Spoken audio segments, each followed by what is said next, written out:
Hey there, welcome to the Graced Health Podcast, your diet culture-free source for aging strong in your physical, mental, and spiritual health. My name is Amy Connell. I'm a weight neutral certified personal trainer and intuitive eating focused nutrition coach who loves walks with friends, chocolate, and Jesus. This is the place for women over 40 who are looking to grow strong as they age and nourish their body, mind, and spirit. I'm so glad you're here. If you are a new listener, first of all, welcome. And if you want to learn more about this podcast, go check out season 19 starting January 9th, 2024. And then listen to the episode 30 plus non-gym ways to improve your health. You'll find the free download that goes with that episode in today's show notes. Let's dive into today's episode. Welcome back to our 4-part series on protein. If you missed Tuesday's episode and you're like, Amy, why are you showing up on a Thursday? That is because I'm trying to get all 4 of these episodes in 2 weeks because I have a lot of really great episodes coming over the next several months and I didn't want to push them back. The last episode went longer than I wanted, which if you know me and if you are a longtime listener, you are probably not surprised. I will try to keep this one a bit shorter. But I want to really quickly reestablish some of what I am calling my own ground rules for this episode. Number 1, I am assuming that you want to age with resilience, strength, and functionality. We are looking for grandma goals here, where we are moving well in however it is that we want to be able to move as we get older. This is aligned with intuitive eating. If you are a longtime listener, you know that I just finished an entire season on intuitive eating, and this is a Christ-centered intuitive eating show. I do not educate or coach or train for weight loss, and I believe we can have health-promoting behaviors and lifestyles regardless of the body that we are given. God made all sizes and shapes and skin colors of our bodies, and so let's just honor that and steward the body that we have well. I will assume in this episode as well that you are active in some sort of capacity. Also keep in mind that my nutrition coaching certification through NASM, or the National Academy of Sports Medicine, is for general guidelines. If you have specific needs, specific health issues you are working around, please go to a registered dietitian, preferably one that is focused on intuitive eating. And if you don't have one, you can always look for one at intuitiveeating.org or reach out to me, and I have several that I can connect you with. With that, let's jump in. First, let's talk about protein powder. One thing to be aware of is protein powder is considered a food supplement by the U.S. Food and Drug Administration. This means it is regulated differently than the other foods that we have that are classified as foods. And I want to hone in on that word supplement. If you choose to use protein powder, use it as a food supplement, not as your primary way of considering protein.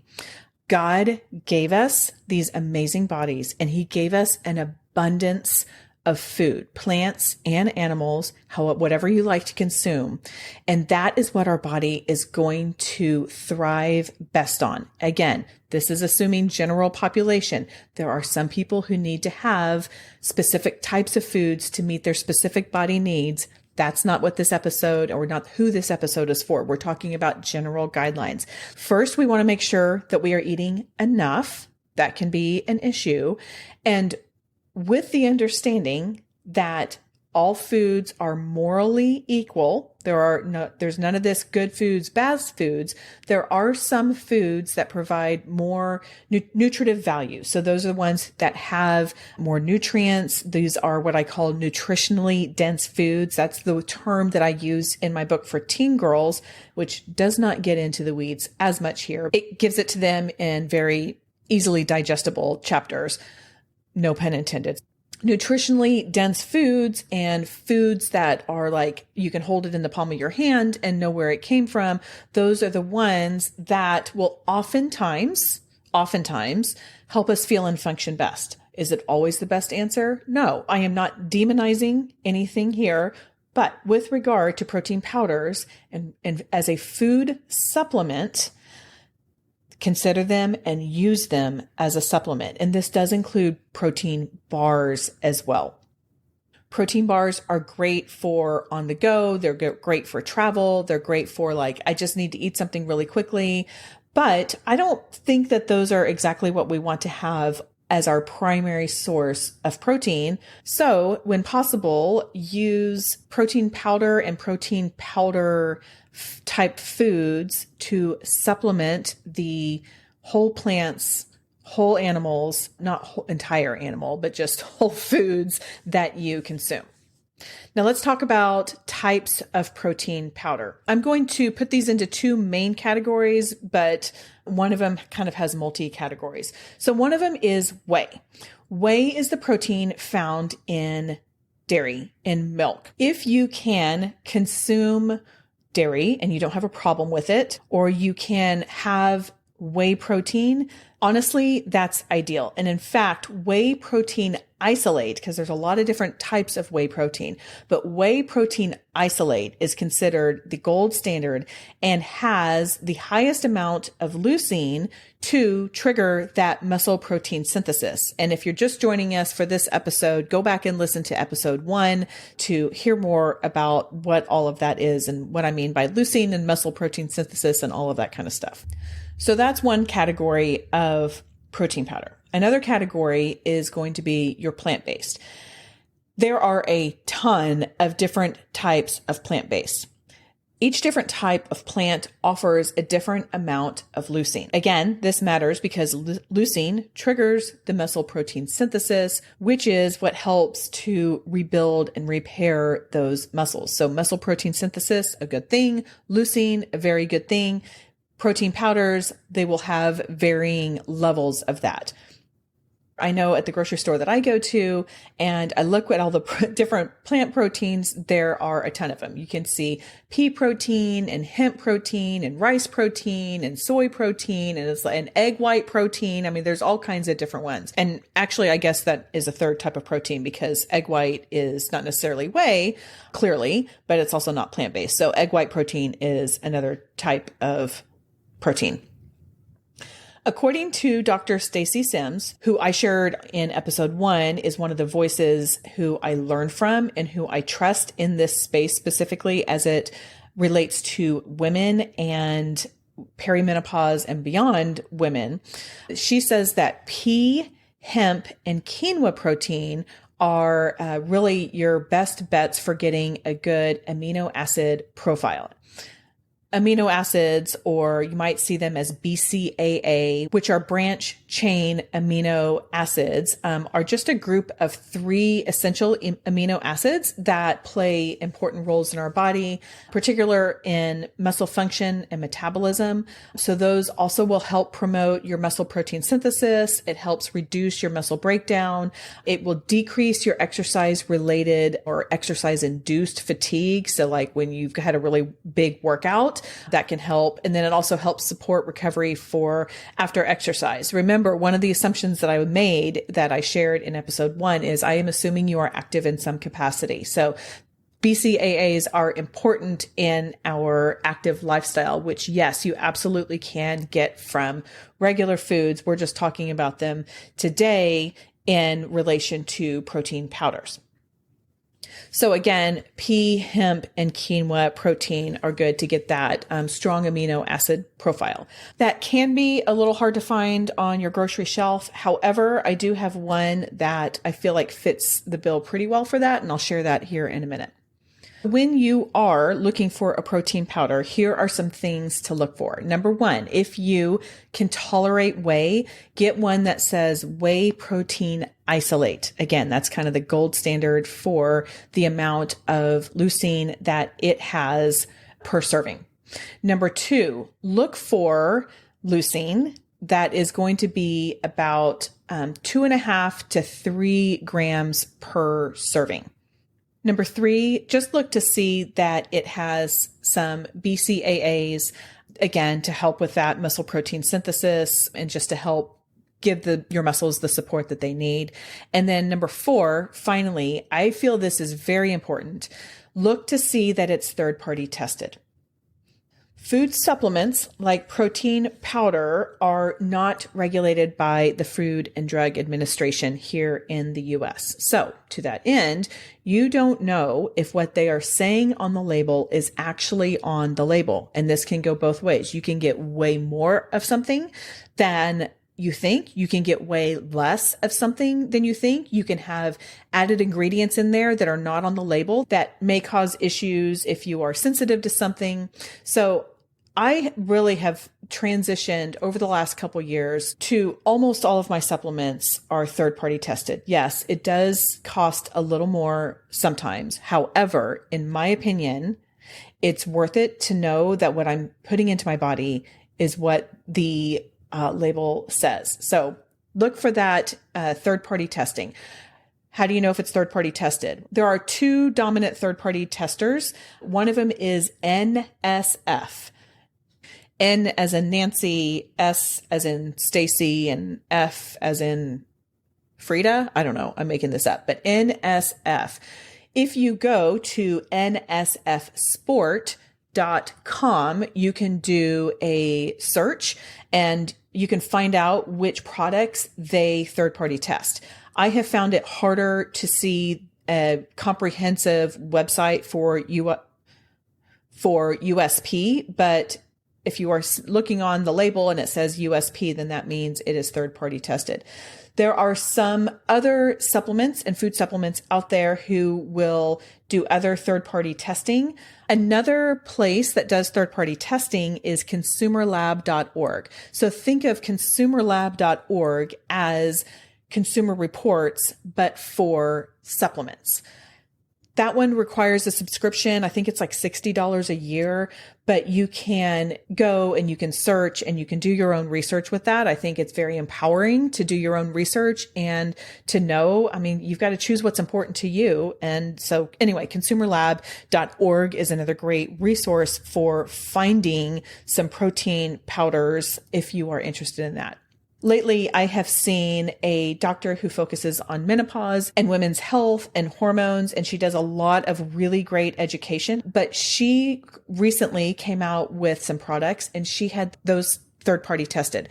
So that is something I would say if you are interested in using her products, then go for it, because she went to the extra effort to ensure that they are safe and that they are third-party tested. So that is something else, in my opinion, is really important to look for in a protein powder. I've had people ask me what my recommendations are for protein powders, and I will share these with you.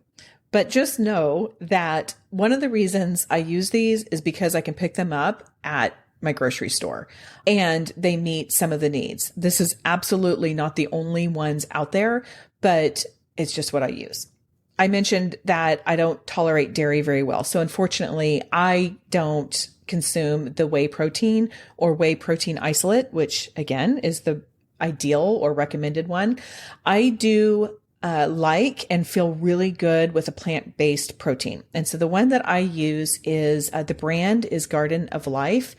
And I have to admit, I hate the label because it says Garden of Life, raw, organic, fit, high protein for weight loss. I'm like, don't you be assuming that just because I want protein, I'm trying to lose weight. Like, this is not my goal. So that's probably a little sensitive subject for me, but I do like that one. It has 28 grams of protein in it. It actually has some extra fiber. It has about 2.3 grams of leucine per serving. So it's not even meeting that recommended 2.5 to 3. But again, it's easy. It's convenient. It has some BCAAs in there.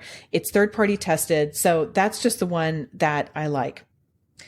I buy muscle milk for my kids because it too is third-party tested by NSF. It's convenient. It's actually not whey protein isolate. So like I said in the first episode in this series, let's just allow for some nuances. It's convenient. I can get it at the grocery store. I don't have to order it online. So that's why I get it. Also, for my young adult men, they eat differently than I do, to say the least. And so I'm not as worried about them. They're getting lots and lots of protein, which have adequate levels of leucine and BCAAs. So I'm just not as worried about that for them. One place I like to go online is livemomentos.com. If you are a listener of some of the, what I would call bro optimization podcasts, you've probably heard them talking about that. They are sponsored by a lot of them. Honestly, I do think it's good quality product. Dr. Stacy Sims partners with Live Momentos. Again, I trust her. She's a voice I learn from, and I have used a handful of their products and like them. So that's a place that you can go if you want to get things online. Now let's talk about collagen. Basically, collagen helps support your tissues. And so those are your tissues like your connective tissue, your ligaments, your tendons, those type of things. Collagen can be helpful for your joint health. It can be helpful for your skin health. Some studies say that it may support your bone density, hair and nail growth. So there's a lot out there about collagen. I do take it. I actually kind of just restarted taking it. I think I was out and then I forgot to get some, and then it was just kind of like off my thing. So yes, I do take collagen. I don't have as many thoughts about like brands. Again, I just recommend getting one that is third-party tested. But this is what you need to know about collagen.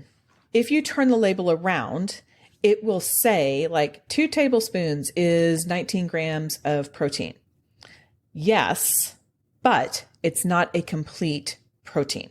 Meaning it's not going to trigger the muscle protein synthesis. It does have leucine, but it does not have tryptophan. Tryptophan is, you've probably heard of tryptophan before in relation to Thanksgiving because turkey has a lot of tryptophan in it. But because collagen is not a complete protein, you're not going to get the same muscle support from it than you would a complete protein. So just like kidney beans are not a complete protein, you need to have it with like rice. That's why you see so many rice and beans dishes, because then that forms a complete protein because you get all 9 essential amino acids. You do not have all 9 essential amino acids in collagen because you are missing tryptophan. So collagen has its benefits, but in terms of muscular benefits and growth and muscle protein synthesis, they also don't have any BCAAs. So again, you're just not getting that muscular focus from collagen that you do with your animal proteins or your plant proteins that are either complete or paired with something to make a complete protein. Okay, I think I told you in the last episode that I would talk about timing today. I'm actually going to shift that to next week because I feel like talking about the protein powders and the collagen wrap it up really nicely. So that way we've talked about all things supplement with regard to protein. And then on our next episode, we're going to come back. I will talk about nutrient timing, and then I will talk about more specific guidelines. So for those of you who are like, spoon feed this to me, I'm not going to spoon feed it, but I will like put the plate in front of you and let you figure out how much of it you want to eat.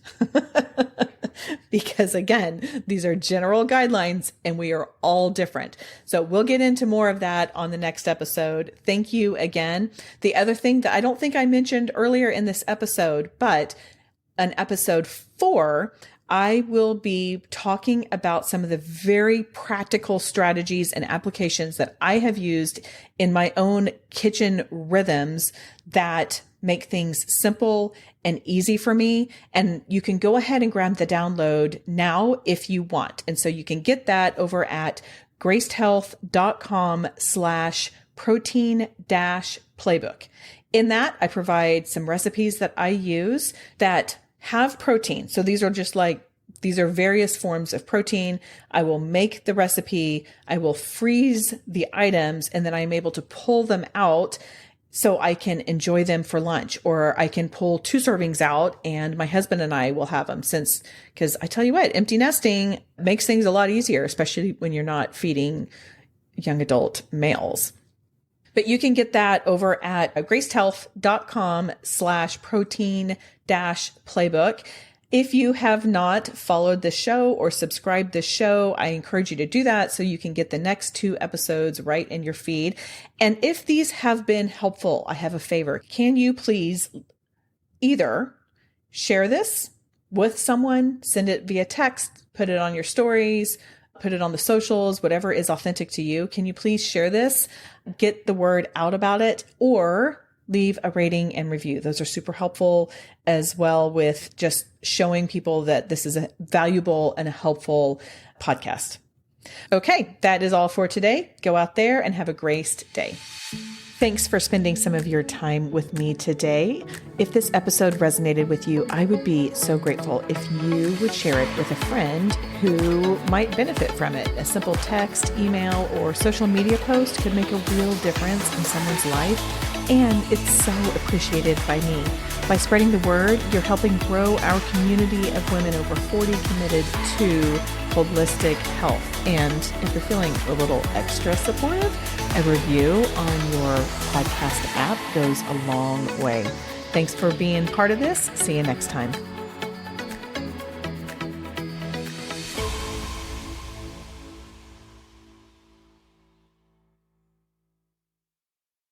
Hey, I'm so glad you've tuned in today. Thank you. A quick note before we go. This podcast has over 400 episodes and is on a journey of growth and evolution, just like all of us. Some episodes before January 2024 may contain references to diet culture or perspectives that don't fully align with our current approach to health and wellness from a weight neutral, intuitive eating perspective. So, listen with a discerning ear, take what serves you, and leave the rest. Thanks for understanding and for growing with us on this journey.